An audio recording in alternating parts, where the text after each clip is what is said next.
तो मेरे प्यारे बच्चों, कैसे हैं आप? अच्छे से हैं? घर में रह रहे हैं और मम्मी पापा का कहना मानिए, टीचर जो कह रहे हैं उसको भी मानिए। बच्चों, कल मैंने आपको भाषा, व्याकरण और लिपि के बारे में पढ़ाया था। आज हमारा जो सेकंड चैप्टर है उसका टॉपिक है वर्ण विचार। ठीक है, आज हम वर्ण विचार के बारे में बात करेंगे। ठीक है, आज सबसे पहले हम जाते हैं वर्ण क्या होते हैं। वर्ण क्या होते हैं बच्चों? वर्ण वो होती हैं जिनके हम खंड नहीं कर सकते, यानी कि जिनका हम पीस नहीं कर सकते। वो ऐसे शब्द ऐसे वर्ण जिनका खंड नहीं कर सकते वो वर्ण कहलाते हैं। एक बार फिर से सुनिए, जिन वर्णों के हम खंड नहीं कर सकते वो वर्ण कहलाते हैं। ठीक है, अब हम आते हैं वर्णमाला पे। किस पे आते हैं? वर्णमाला पे। हमारे यहाँ देवनागरी लिपि चलती है, तो बच्चों हम वर्णमाला में देवनागरी लिपि की ही वर्णमाला की बात करेंगे। हमारे यहाँ वर्णमाला सब जानते हैं, आ से लेके क्या तक होती है। इस वर्णमाला में जो वर्णों का क्रम है वो निश्चित होता है और व्यवस्थित होता है। ठीक है ना, आप बचपन से पढ़ते आ रहे हैं, आ से लेके ज्ञा तक। हर स्वर और हर व्यंजन का अपना एक प्लेस होता है, अपना एक स्थान होता है, और उसी के अकॉर्डिंग हम उसे पढ़ते हैं। ये स्वर और व्यंजन दोनों मिलाकर 52 वर्ण होते हैं। कितने वर्ण होते हैं? 52 वर्ण होते हैं। एक बार हम फिर से दोहराएंगे। वर्ण की परिभाषा लिखिए बच्चों। मौखिक भाषा की लघुत्तम इकाई ध्वनि का लिखित रूप ही वर्ण कहलाता है। वंस अगेन, एक बार फिर से दोहराती हूँ। मौखिक भाषा की लघुत्तम इकाई ध्वनि का लिखित रूप ही वर्ण कहलाता है, जिसके हम खंड नहीं कर सकते। अब आते हैं हम वर्णमाला पे। वर्णमाला सभी भाषा में उपलब्ध सभी वर्णों के व्यवस्थित समूह को वर्णमाला कहते हैं। वंस अगेन, सभी भाषा में उपलब्ध सभी वर्णों के व्यवस्थित समूह को वर्णमाला कहते हैं, और वर्णमाला में वर्णों का स्थान निश्चित होता है। जैसे देवनागरी वर्णमाला आ ई से लेके ज्ञा तक कुल मिलाकर 52 वर्ण होते हैं। अब बच्चों हम आते हैं वर्णों के भेद के बारे में। वर्णों के दो भेद होते हैं बच्चों। पहला स्वर, दूसरा व्यंजन। पहला स्वर, दूसरा व्यंजन। तो बच्चों, वर्ण के दो भेद होते हैं, स्वर और व्यंजन। अब हम बात करेंगे स्वर की। आप लोग नोट करते जा रहे हैं, पेन पेंसिल लेके, कॉपी और पेन लेके बैठे हैं ना? नोट करना बहुत ज़रूरी है, क्योंकि आपको जो हम पढ़ा रहे हैं उसका सही उपयोग तभी होगा जब आप उसको लिखित रूप में अपने पास रखेंगे। एक नोट बनाइए, नोट्स बना के तैयार कीजिए, जिससे कि आपको आपके चैप्टर को समझने में आसानी होगी। ठीक है, अब हम चलते हैं स्वर। स्वर क्या होते हैं? जिन वर्णों का उच्चारण स्वतंत्र रूप से होता है, यानी कि उनको किसी के सहयोग की जरूरत नहीं पड़ती। जिन वर्णों का उच्चारण स्वतंत्र रूप से होता है उन्हें स्वर कहते हैं। क्या कहते हैं उन्हें? स्वर। किनका? जिन वर्णों का उच्चारण स्वतंत्र रूप से होता है उसे स्वर कहते हैं। स्वर हिंदी भाषा में, जो आपके देवनागरी लिपि में, स्वर 11 माने जाते हैं। आप सबको पता है कौन कौन से होते हैं? आ ई उ री ए ओ कुल मिला के ये 11 होते हैं। अब बात करते हैं स्वर के अंदर ही स्वर के भी दो भाग होते हैं। स्वर के अंदर भी स्वर के दो भाग होते हैं। पहला लघु स्वर और दूसरा दीर्घ स्वर।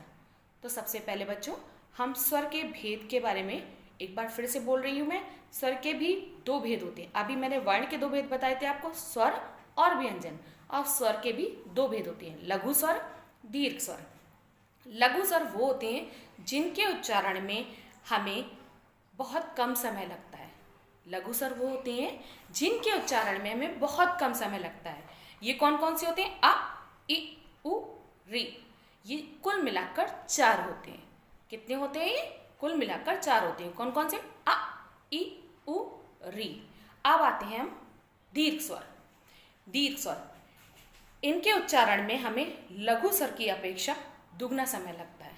जैसे कि आ, ई, उ, ए, आई, ओ, औ।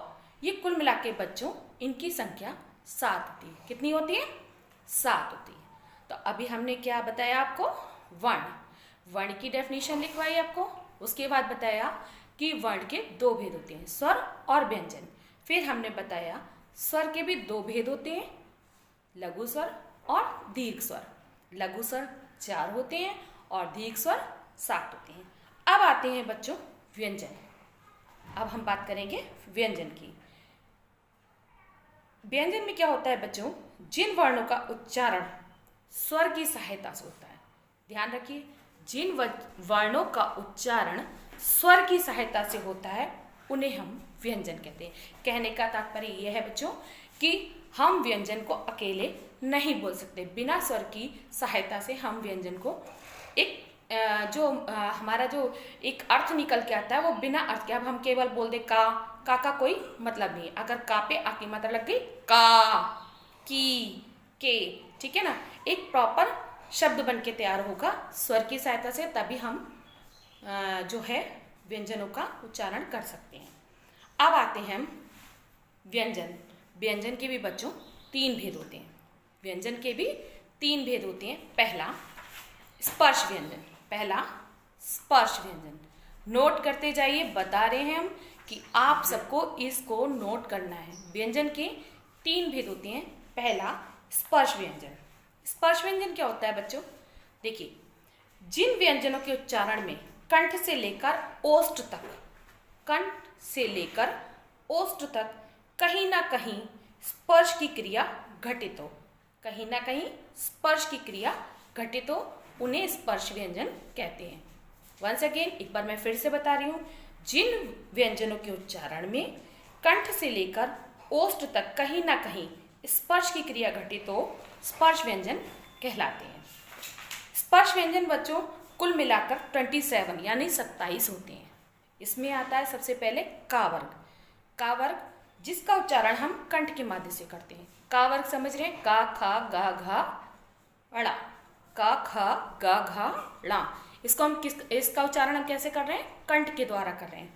अब आता है चा वर्ग। दूसरा आता है बच्चों चा वर्ग। इसका उच्चारण हम तालु की सहायता से करते हैं। इसका उच्चारण हम किससे करते हैं? तालु की सहायता से करते हैं। जैसे चा, छा, जा, झा, आ। ये क्या होता है बच्चों? ये इससे हमारी जो जीभ है वो तालु पे टच होती है, तब हम जाके इन वर्णों का उच्चारण करते हैं। तीसरे वर्ग है टा वर्ग। टा वर्ग का उच्चारण हम मूर्धा के द्वारा करते हैं। टा वर्ग का उच्चारण हम मूर्धा के द्वारा करते हैं। जैसे टा, ठ, ड, ढ, ळ। ट, ठ, ड, ढ, ळ। अब आता है चौथा ता वर्ग, जिसका उच्चारण हम दंत यानी दांतों की सहायता से करते हैं। जैसे कि ता, थ, द, ध, ना। आप बोल के देखिए तो आपको आपकी जो जीभ है वो दांतों से लगेगी। लास्ट 5वां वर्ग आता है पा वर्ग, जिसका उच्चारण हम ओष्ठ से करते हैं। जैसे पा, फा, बा, भा, मा। चलिए अब हम एक बार फिर से अपने चैप्टर को दोहराएंगे। हमारा चैप्टर क्या था? वर्ण विचार। फर्स्ट पॉइंट बच्चों लिखिए, मौखिक भाषा की लघुत्तम इकाई। मौखिक भाषा की लघुत्तम इकाई ध्वनि का लिखित रूप ही वर्ण कहलाता है।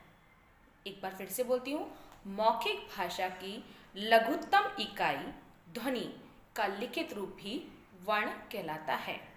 वर्ण के 2 भेद होते हैं, स्वर और व्यंजन। वर्ण के 2 भेद होते हैं, स्वर और व्यंजन। जिन वर्णों का उच्चारण स्वतंत्र रूप से होता है उसे क्या बोलते हैं बच्चों?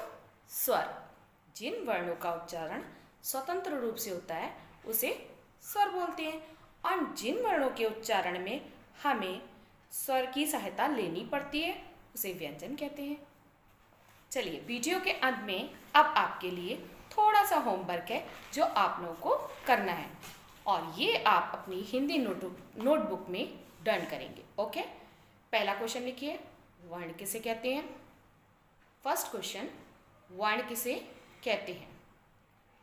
सेकंड क्वेश्चन, वर्णमाला किसे कहते हैं? सेकंड क्वेश्चन, वर्णमाला किसे कहते हैं? थर्ड क्वेश्चन, वर्ण के भेद बताइए। थर्ड क्वेश्चन, वर्ण के भेद बताइए।